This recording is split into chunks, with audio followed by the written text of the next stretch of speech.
Well, we're going to look now at the situation, the latest situation in Gaza. Second perspective guest for you on the programme. We're going to talk to project coordinator for Doctors Without Borders in Gaza City, Hunter McGovern. You were in Gaza until MSF had to suspend its activities just a few weeks ago. Tell us, first of all, what work you were doing at the time and why you had to suspend the work that you were doing. We were running a clinic in Gaza City. This clinic, not to be confused with a day clinic, we were actually providing life-saving care, a lot of traumatic war injuries. And so we were doing dressing changes, we were doing physiotherapy, we were also running water trucking for drinking water in the area too. So really critical services to that population up there. And then with the encroaching Israeli forces, we were forced to suspend our activities in order to maintain the safety of our staff and our patients. So what does that mean then, that work is no longer happening, do you think? So due to the extreme difficulty in order to move north-south in the Gaza Strip, with us suspending our clinic, it was really at a time when all the other hospitals in the area were also having to close services. There was 3 different hospitals in the week leading up to our closure that either were within proximity of strikes or were directly hit, and then they had to close. Also, just supply, human resources, just it was an absolute breakdown at that point in time. Meanwhile, the patient load didn't decrease.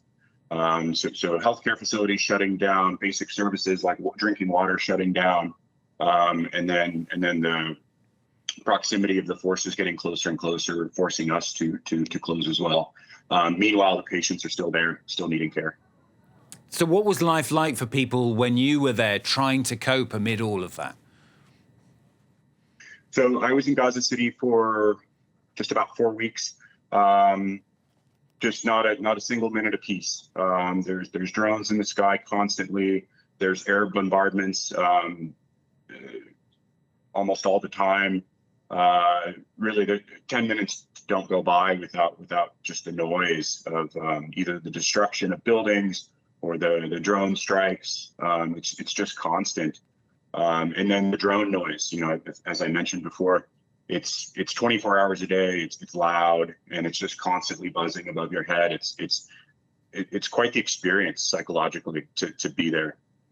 And why are people not able to leave? Is it simply a case of having nowhere else to go? So it's space in the south. I mean, there's 2 million people on a very, very small piece of land, and then they're being forcibly displaced to the south on an even smaller piece of land. Financial barriers to moving south, physical barriers to moving south. I mean, not enough vehicles to move people. Fuel is incredibly expensive, and then to moving to what in the south? You know, I mean, things as simple as drinking water are not guaranteed. And then you have people with large families, people with disabled members of their family. They're unable to find a car. And they're left to potentially walk. I mean, we struggle day to day with even just a shortage of wheelchairs. You know, there's people living with disabilities there, and they don't have access to a wheelchair. And so how do you expect them to move on foot 17, 20, 25 kilometers? So just finally, I mean, is there anything that MSF can do now, not being in the country, to keep pressure up on Israel, to keep pressure up on other countries to try to calm the situation?